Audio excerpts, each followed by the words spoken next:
पहले कि हम दूसरे दौर की बात करें, क्योंकि दूसरे दौर के टांडे अब तक मिलते हैं और उसी के बातों का जो ज़ाहिर के मुल्क से जलावतन होना और फिर दोबारा बरतानिया में आना और फिर वही पुराने अंदाज में गुफ्तगू करना और फिर पाकिस्तान जाने की बातें, इस पे हम रोशनी डालेंगे। लेकिन उससे पहले दूसरे दौर में जो करप्शन हुई और जो अब तक की करप्शन की डिटेल्स हैं पहले और दूसरे दौर की, हम जरा उस पर बात करते हैं, जो इल्ज़ामात उन पर लगे।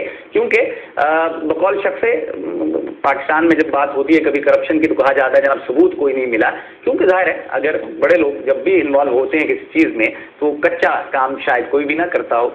लेकिन फिर भी जो इल्ज़ामात लगे हैं अखबारात में और दीगर जगहों पर, हम उनका जायज़ा लेते हैं और जो इत्तेफाक ब्यूरो में केस दर्ज हैं या दर्ज थे नवाज शरीफ और उनकी फैमिली के हवाले से, उनकी तफसील हम आपकी नज़र किए देते हैं। इस वक्त बरतर वज़ीर-ए-आज़म नवाज शरीफ को जनाब करप्शन के इल्ज़ामात का सामना करना पड़ा। एग्जाइल से पहले की बात मैं कर रहा हूँ और इनमें टैक्सों की अदम अदायगी है, फ्रॉड से रूसी साख्ता हेलीकॉप्टर इंपोर्ट करने के इल्ज़ामात हैं, जबकि इससे पेशतर उनको हाईजैकिंग और दहशतगर्दी के मुकदमे में सजा सुनाई जा चुकी थी।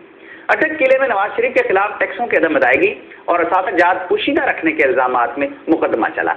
ये मुकदमा रूसी साख का हेलीकॉप्टर MI6 जो है इसकी खरीदारी से मुताल्लिक था, जिसकी मालियत 1.3 मिलियन पाउंड थी। कौमी इंसाफ ब्यूरो का ये कहना है कि नवाज शरीफ ने इस हेलीकॉप्टर की खरीदारी को अपनी इनकम टैक्स रिटर्न में नहीं दिखाया। रोजनामा डॉन की 11 दिसंबर 2000 के इशार के मुताबिक जब नवाज शरीफ को माफी दे दी गई तो उनके खिलाफ करप्शन और इख्तियारात के नाजायज इस्तेमाल के 80 से जायद केसेस, इंक्वायरियों, तहकीकात और मुकदमात मुख्तलिफ मराहिल में थे। इन 80 केसेस में से 55 दरखास्तें जमात इस्लामी की जानिब से और लाहौर डेवलपमेंट अथॉरिटी के साबिक director general major general MH Ansari की जानिब से दर्ज की गई थी।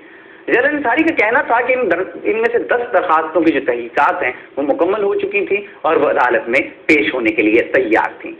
ये तमाम 55 दरखास्तें प्लॉटों की गैर कानूनी अलॉटमेंट के बारे में थी। जनरल अंसारी के मुताबिक ये प्लॉट उस वक्त अलॉट किए गए थे जब नवाज शरीफ पंजाब के वजीर आला थे। नवाज शरीफ को जिस करप्शन के पहले केस में सजा हुई थी वो पाकिस्तान पीपल्स पार्टी की जानिब से दी गई दरखास्त पर हुई। इस दरखास्त के मुताबिक नवाज शरीफ ने हल्का NA-12 के कागजात नामजदगी दायर करते वक्त अपने फॉर्म में हेलीकॉप्टर की जो मलकियत है उसे शो नहीं किया था और दरखास्त के मुताबिक हेलीकॉप्टर के हवाले से 30 मिलियन की ड्यूटी भी अदा नहीं की गई थी। नवाज शरीफ की करप्शन के बारे में कुछ बातें तो आज़ाद मीडिया के जरिए आवाम तक पहुंची, जबकि इनका बेहतर हिस्सा उनकी सियासी हरीफ मोहतरमा बेनज़ीर भुट्टो की जमात की जानिब से सामने आया। दोनों ने एक दूसरे की करप्शन के बारे में कहानियां बयान की। पाकिस्तान पीपल्स पार्टी नवाज शरीफ के खिलाफ 1996 में से 1999 के दौरान मुख्तलिफ दरखास्तें एहतसाब कमीशन को दी। इस वक्त नवाज शरीफ वज़ीर आज़म थे, जिसके बायस उनमें से किसी भी दरखास्त पर मुकदमात अदालतों में नहीं पहुंचे। PPP के मुनीर अहमद खान जिन्होंने ये दरखास्तें दी थी, उनका कहना है कि इनमें से 4 दरखास्तें एहतसाब अदालतों में ज़ेर समाअत थी, जबकि बाकी दरखास्तों पर तहकीकात जारी थी। उनके मुताबिक 4 दरखास्तें रायबंद की तामीर में इख्तियारात के नाजायज इस्तेमाल से मुतल्लिक थी, जबकि बाकी दरखास्तें हुदैबिया पेपर मिल्स के नाम पर लिए गए कर्जों को वापस न करने, इनकम टैक्स बचाने से मुतल्लिका थी। पहला मुकदमा जो नैब के कवानीन के तहत नैब अदालत में चला वो बैंक लोन वापस न करने के हवाले से था, जो इत्तफाक फाउंडेशन के नाम पर लिया गया था। इसमें नवाज शरीफ और उनके वालिद मियाँ शरीफ, शहबाज शरीफ और अब्बास शरीफ मुल्जिम थे और ये कर्जा नेशनल बैंक से लिया गया था। PPP की शिकायत के मुताबिक साबिक वज़ीर आज़म नवाज शरीफ ने कौमी बैंकों के कर्जे हड़प किए, टैक्स चोरी किए, गैर कानूनी भर्तियाँ, तरक्तियाँ और असासों को छुपाने से मुतल्लिक थी, जिसमें उनके मुल्की और गैर मुल्की असासे भी शामिल हैं। इन शिकायत में ये इल्ज़ाम भी था कि नवाज शरीफ ने 1990 से 1993 के दौरान सरकारी इख्तियारात को इस्तेमाल करके अपने ज़ाती बिजनेस एम्पायर को वसी किया।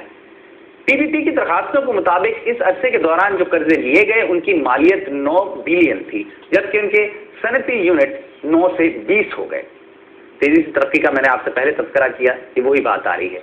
एक बरतानी अखबार में भी नवाज शरीफ पर इल्ज़ाम लगाया गया था जनाब कि वो टैक्स बचाने में मुलव्वस हैं और ये कहा गया था कि उन्होंने पब्लिक के लाखों डॉलर्स अपने ज़ाती अकाउंट्स में रखे। बरतानी अखबार ऑब्जर्वर ने भी नवाज शरीफ करप्शन के हवाले से FIA की 200 सफ़ात पर मुश्तमिल एक रिपोर्ट शाया की थी, जिसके मुताबिक नवाज शरीफ लंदन के मेबर डिस्ट्रिक्ट में 4 अपार्टमेंट्स के मालिक हैं, जिनकी मालियत उस वक्त $5 मिलियन है, जबकि नवाज फैमिली के असासाजात 17 मिलियन डॉलर से ज़ायद है। ये मैं उस वक्त की बात कर रहा हूँ जब ऑब्जर्वर ने ये रिपोर्ट दी थी, चंद बरस पहले की बात है।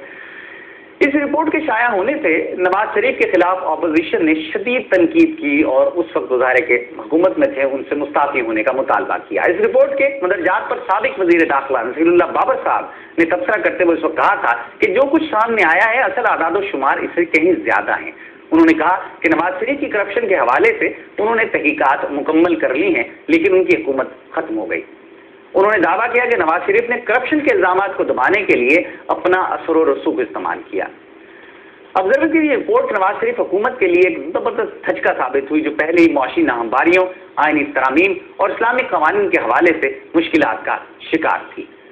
नवाज फैमिली पहले फलाती कारोबार से मुंसलिक थी, लेकिन इक़्तिदार में आने के बाद इस फैमिली ने शुगर और टेक्सटाइल मिल्स के शोबे में भी अपने कदम जमा लिए, जिसके लिए अपने इख्तियारात को खूब इस्तेमाल किया गया।